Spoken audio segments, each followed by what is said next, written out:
ada kesamaan data antara data kita dengan data pasangan kita. Makanya yang namanya gambuh, yang namanya pernikahan, tujuan utamanya adalah mengurai data. Jadi apapun yang terjadi dalam kehidupan rumah tangga kita, sebetulnya kita yang telah mengundangnya. Makanya harus sabar. Namanya juga rumah tangga. Ada rumah, ada tangga. Rumah itu tempat berlangsungnya kehidupan. Tangga itu bisa buat naik, bisa buat turun. Harusnya tangga digunakan buat naik. Makanya nikah adalah latihan menerima dan menghargai perbedaan. Kenapa ini terjadi kepada kehidupan saya? Sudah sadari. Karena sesungguhnya kita dipasangkan itu jelas bukan dengan yang sama. Kita dipasangkan dengan yang berbeda. Namanya juga pasangan. Azwaja, bukan? Pasangan itu tidak pernah kiri-kiri, tidak pernah kanan-kanan, pasti kiri-kanan. Kalian mah nggak sadar. Hayang disebut pasangan tapi hayang sarua. Liur, mikiran maneh teh. Hayang disebut pasangan tapi hayang sarua, ari pasanganna beda. Kiri kanan, betul nggak?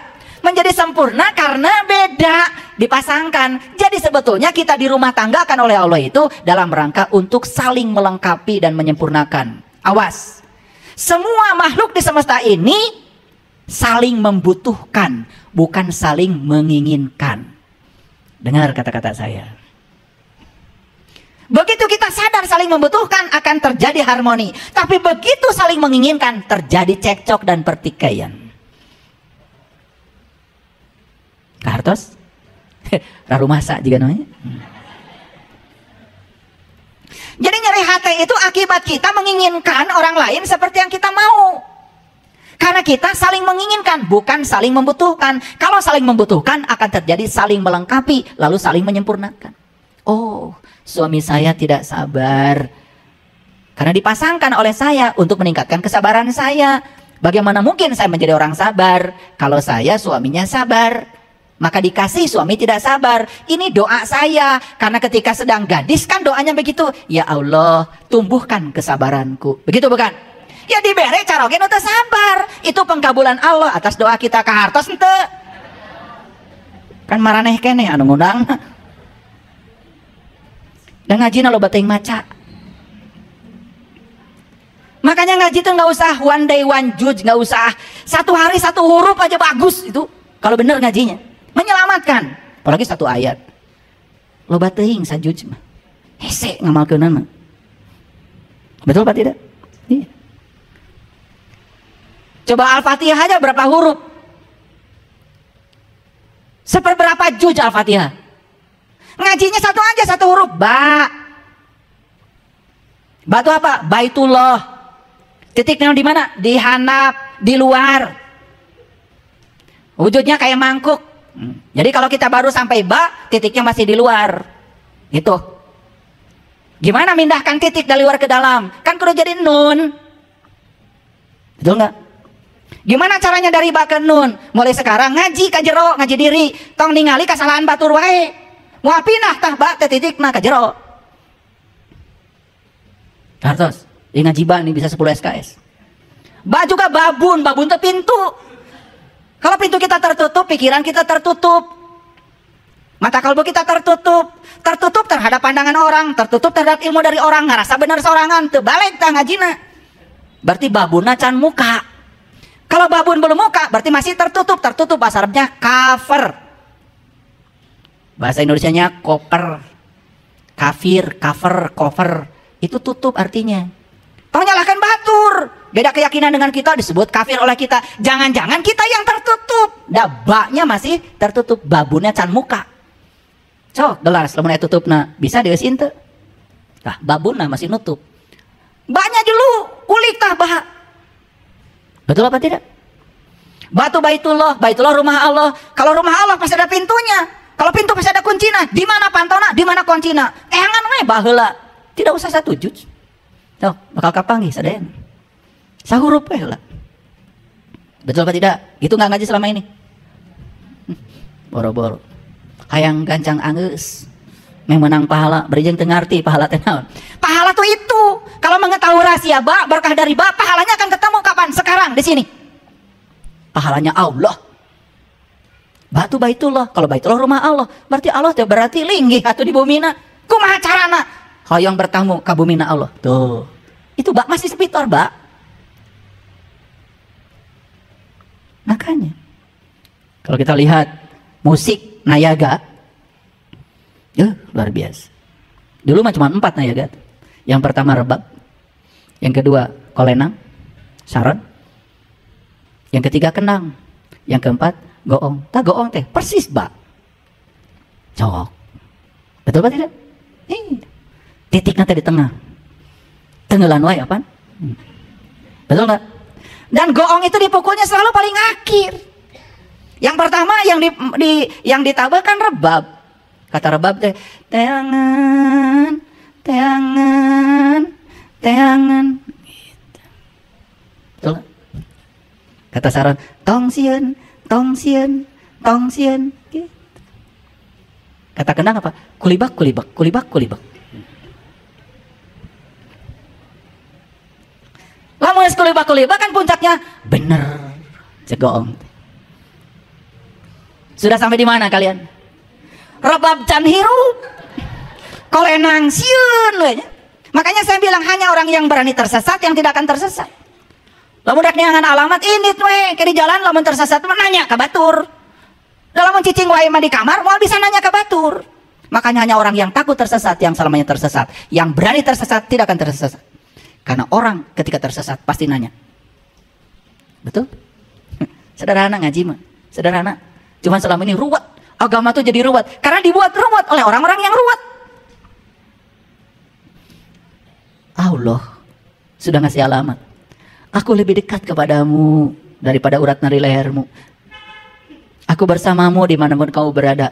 Eta Allah tos ngasih alamat gitu. Alamat eta teh. Sakitu caket teu hayang penak karunya teh dar malah jika dia abar-abaran. Maka Allah mengatakan semakin mencariku ke dalam keluar dirimu maka akan semakin jauh dari yang kau cari. Makanya orang tua kita mah sederhana ilmunya, sing bisa indit bari cicing milampah teu ngalengkah pasti bakal panggih. Indit bari cicing, milampah teu ngalengkah. Pergi tetapi diam. Melangkah tetapi tidak kemana-mana. Ngerti? Udah, pusing-pusing sekalian, gak apa-apa. Nanti dipraktekkan. Lanjut dulu. Jadi, ketika kita sudah menemukan alasan kenapa kita lahir ke sini, di situ kita akan mengalami pencerahan. Mual bingung menghadapi kehidupan. Mual bingung. Jadi 3 alasan. Untuk menemukan 3 alasan itu cuma satu kuncinya. Kenali jati dirimu. Karena Allah mengatakan, aku adalah suatu perbenaran yang tersembunyi. Aku ingin agar aku dikenali. Maka aku ciptakan ciptaan agar dengan ciptaan dapat mengenali aku. Jadi sebetulnya satu-satunya alasan kenapa kita lahir ke sini karena kita belum tahu dan kenal kepada Allah. Diberi kesempatan untuk kenal. Maka di Quran surat Ali Imran Allah mengatakan, "Walladzi yusawwirukum fil arham kaifa yasha." Dialah Allah Al-Musawwir, Sang Pencipta Agung, yang telah menciptakan kamu di rahim ibumu sebagaimana yang Dia kehendaki. Jadi Allah menciptakan tubuh ini sebagai kendaraan yang luar biasa. Karena hanya dengan tubuh inilah kita bisa mencapai Allah. Makanya dalam agama Nasrani, tubuh yang sudah menemukan cahayanya kembali disebut sudah kembali lahir. Dalam ajaran Islam, tubuh yang sudah menemukan nur ala nurnya kembali, maka disebut sudah mengalami maulid.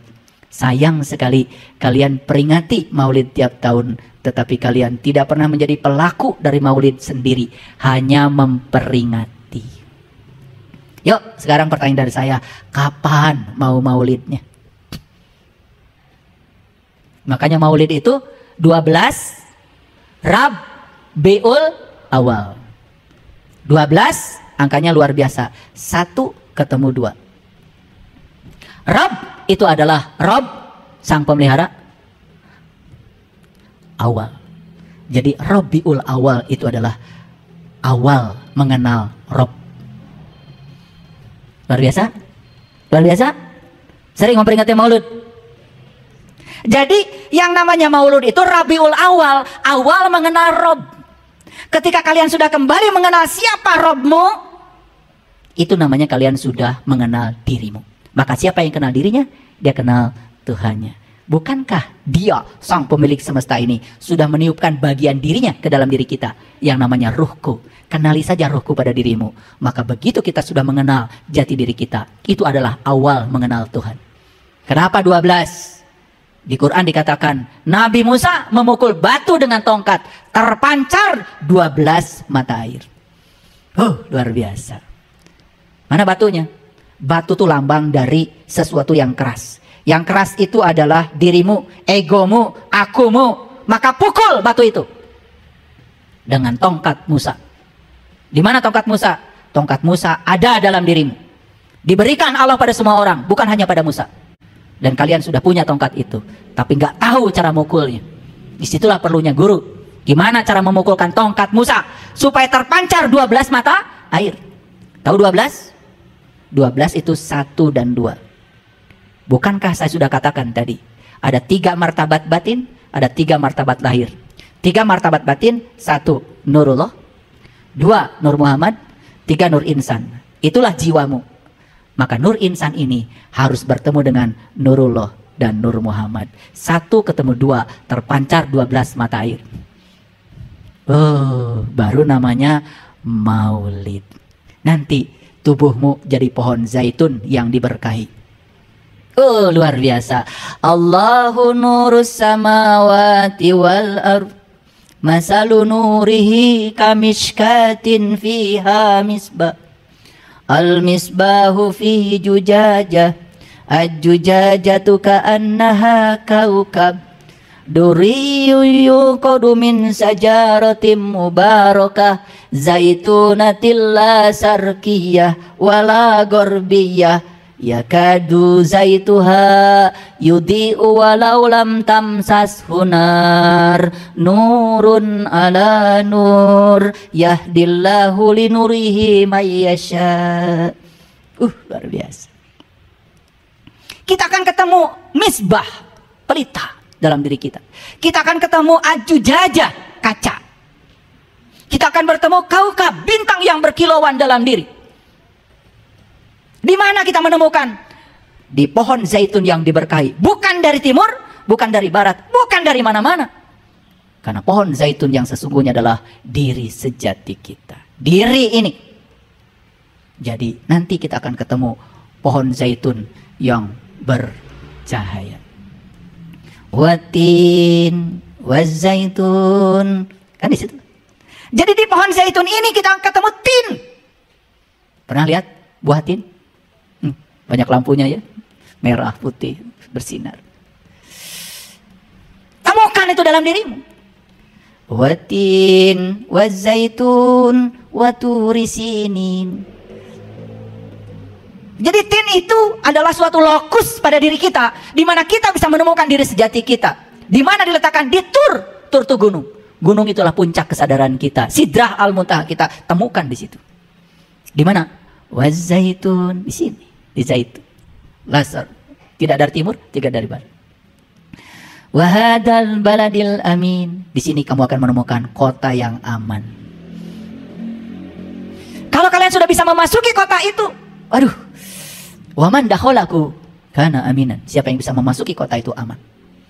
Nggak akan poek lagi. Sering baca surat At-Tin? Sering ya? Kalau kita raweh ya? Ngertinya enggak? Watin wazaitun waturi sinin wahadal baladil amin. Sampai sana aja saya pengen nangis. Kalau sudah mengalami itu, udah mengalami kotanya, udah masuk ke kota itu, luar biasa. Laqad khalaqnal insana fi ahsani taqwim. Sungguh aku telah menciptakan tubuh manusia itu sempurna, sempurna untuk menemui Allah. Karena ketika punya tubuh inilah kita bisa bertemu dengan Dia. Ketika manusia punya tubuh, tidak bisa menggunakan tubuhnya untuk menemui Dia. Berarti ulaika kal an'am. Gak ada beda dia dengan binatang. Laqad khalaqnal insana fi ahsani taqwim, summa radadnahu asfala safilin. Siapa yang punya tubuh tetapi tidak menemukan tin di pohon zaitunnya, summa radadnahu asfala safilin, berarti dia memilih untuk menjadi aspal, diinjak-injak, dihina, direndahkan oleh dirinya sendiri. Illal ladzina amanu, kecuali yang sudah terbuka mata kalbunya, sudah menyaksikan sejatinya Allah dalam dirinya. Wa amilus solihah, awas, amal soleh dalam Quran definisinya sangat jelas. Man kana yarju liqa'a rabbih falyamal amalan solihan. Barang siapa yang ingin berjumpa dengan Tuhannya, lakukan amal soleh. Jadi amal soleh itu adalah cara untuk meniti ke dalam diri. Jadi orang yang sudah terbuka mata kalbunya dan tahu cara untuk meniti ke dalam diri. Illal ladzina amanu wa amilus solihati falahum ajrun. Bagi dia ada Allah. Ajrun itu pahala. Karena pahala yang sesungguhnya adalah Allah. Allah yang hadir bertajali di dalam diri kita sendiri. Itu pahala yang sebenarnya. Ghairu mamnun, tanpa batas. Indah gak surat Atin? Indah apa tidak? Indah apa tidak? Belum indah. Bagi yang belum mengalami. Indah kalau sudah mengalami. Jangan buru-buru bilang indah. Ngasal aja. Kalau sudah mengalami semuanya baru indah. Kalau sudah mengalami itu indah. Wadduha wallaili idza saja ma waddaka rabbuka wa ma qala walal akhiratu khairul laka minal ula. Itu diambil semua. Walau saufa yutika rabbuka fatardha alam yajidka yatiman fa'awa wa wajadaka dolan fahada. Tahu artinya? Dolan tahu artinya? Dolan-dolan. Apa dolan? Dolan itu sesat. Makanya dolan-dolan itu berarti sesat-sesatan. Gak apa-apa, lebih bagus daripada yang gak mau dolan-dolan. Wa wajadaka dolan fahada. Ketika kamu sedang dolan-dolan, tersesat, maka ketemu dengan orang namanya Pak Hada.